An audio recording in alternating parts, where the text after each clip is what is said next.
कौन चीज आई लो करेली यूज हो लॉइकिन के देखी भाई पानी कौन फ्यूज हो कौन कौन चीज आई लो करेली यूज हो। अरे तो सुना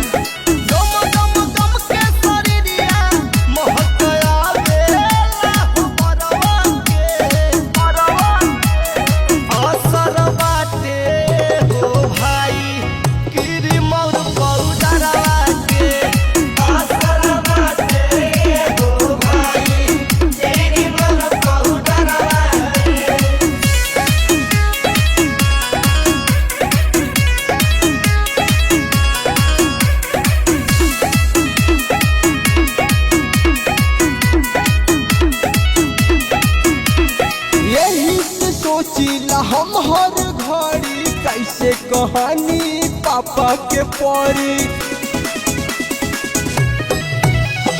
काम